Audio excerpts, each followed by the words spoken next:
So this is part 2 of dream 1. And we're right in the middle of where something big happened. So like we wasn't allowed to know that that wasn't for us to know. It wasn't for our eyes to see. Okay? It was for our knowledge to know, but not for our eyes to see. So we saw that something. We wasn't allowed. While everyone was discussing the something, there was a commotion going on. And all of a sudden, all the floors and the hallways. And now this is the first time there was people mingling with each other, like from all the other floors. Because see, before we was just a room, and the door stayed closed, and nobody never bothered to open the door. But now the door is open, and people was mingling from all the different floors was coming up. So there was people now entering into the room, and people coming in and out of the room. So there was mingling going on from all the floors, and we knew this now after that big something happened. And the doors open, and people mingling, and there's kids now being held by adults, and most of the kids was not being held by their parents because their parents was not there. So all these voices and all these random people are just talking. Some a little bit scared, but it was a very calm panic, if that makes sense, because we all knew that something happened, and we was kind of panicking because it was sad. We knew it was dramatic, but we also knew that we was okay and it was not meant for us. Okay, but so that's why it was like a calm panic.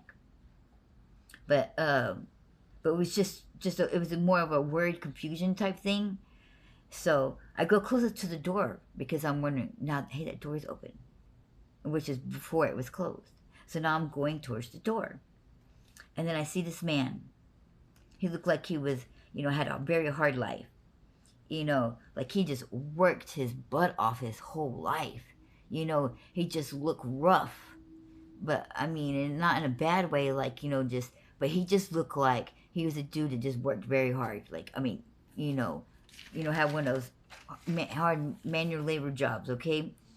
And he was nice. He was in his mid 40s, and he was like a man, like an average man. Not overly built. He wasn't no way kind of overweight. Not over anything, no less, no more. Just all around, everything about him was average. And but he had the only thing was he just had all these major circles, deep dark circles, like you could see like 1 and 2, 3. Like he just had major circles on his eyes, and that was very potent to me. I don't know why. That was what my focus was on. Was just like look at all the many circles, like he had just worked hard and just worried and stressed out his whole life. Like he was just had too much put on him, but it was okay because he could handle it. But he just carried like the weight of the world on him, and you could see it in his eyes. Okay, but what made besides the circles that stood out was the fact that he was holding like 2 or 3 kids, and the kids were just all around him, and it was made known.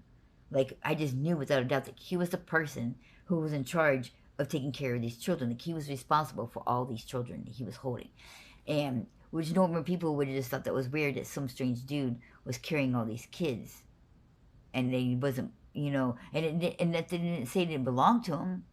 It just was he was in charge of all these kids, which is kind of cool. But anyway, but that's what my focus on was his dark circles and the fact that he had all these kids, and people were just passing by in the hallway. And even though he was walking by and passing by with the kids, when he come to the door and I got to the door, he stopped so that I can then see him, and that's how I can notice all the circles.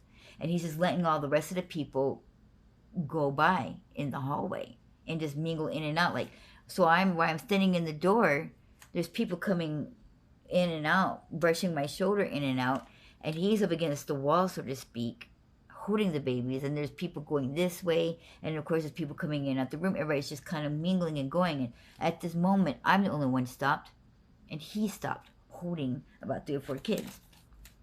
And then he just looks at me, and he goes, shh, it's okay.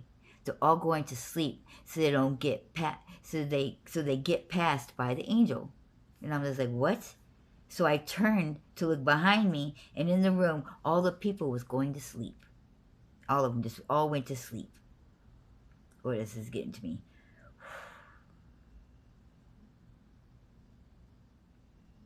So I looked back at the man, and he was touching the people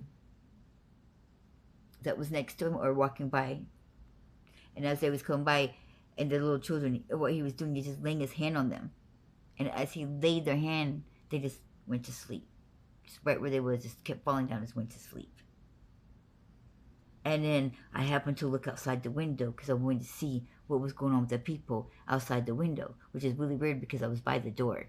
But when I turned to look out the window, when I looked at the window, I was able to see out the window. And out the window was this big old angel. Except for he wasn't putting people to sleep. He was putting people to death. But the angel didn't bother touching us because we was already asleep. So he just flew right by over us and put everybody else to death that was not asleep. And then I woke up in my dream because while seeing that, I wasn't put to sleep. So then I woke up. But when I woke up, everybody was still asleep. Except for me. And I looked back at Jesus. Well, I didn't know it was Jesus at the time. I looked back at him. And then he revealed himself to me. Because when I woke up, everybody was still sleeping. When I looked back at him, after everything, that's when he revealed himself to me. And that man was Jesus in disguise. And he told me that we was all going to be okay. Just sleep and wait here. And then other people started waking up.